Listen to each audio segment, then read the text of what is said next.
Shalom asks, green card through investing, could you please explain total amount, what business? Okay, well, there's two types of investment-based green cards primarily in the United States. I'm sorry, not green cards, the visas. There's one that's E2, which is a temporary, you could just work here and run your business.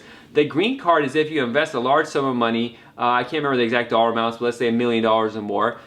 If you have the money's not a big deal. The major issue is you have to create 10 full-time jobs in the United States. And so that's a big problem. How are you going to create 10 full-time jobs? You got to make sure your business has that and creates that. And then secondly, a big problem with some countries is how to prove that the source of the funds that are coming for investment were lawfully earned. And they're really sticklers on that. They want to really analyze each penny that comes, how it came, both where the money was coming from and both how it entered the United States following the source.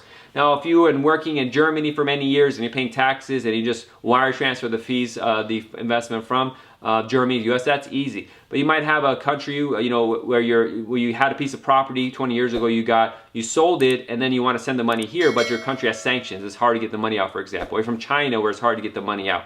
That's a big problem because first of all, they'll say, okay, how did you get the house in the first place? And you say, well, I got it 20 years ago. I'm like, well, how did you make the money 20 years ago to buy that house? Was it based on drugs or was it lawful? And you might not have documents from 20 years ago.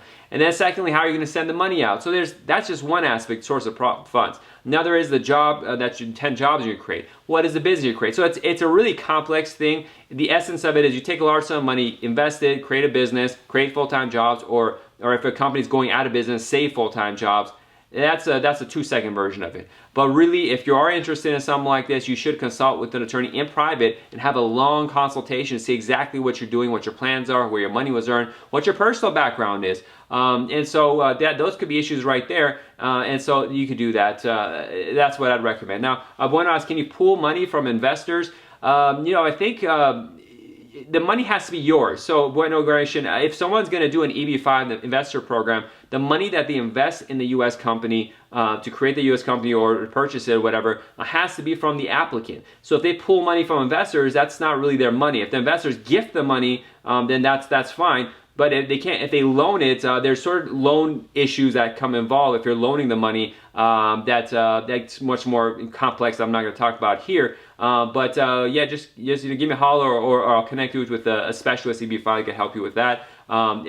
Usually it's just a situation as someone has a large sum of money from selling a business or something, and that's the way we do it. Shalom follows up about the EB-5 saying, can the money be from the U.S. or should it be from outside the U.S.? No, actually, it could be from anywhere.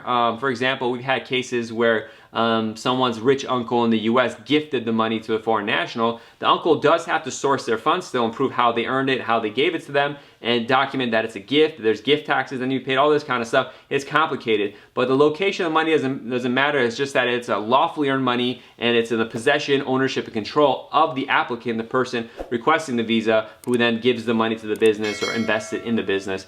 This is really for people who have a little bit tougher time about that.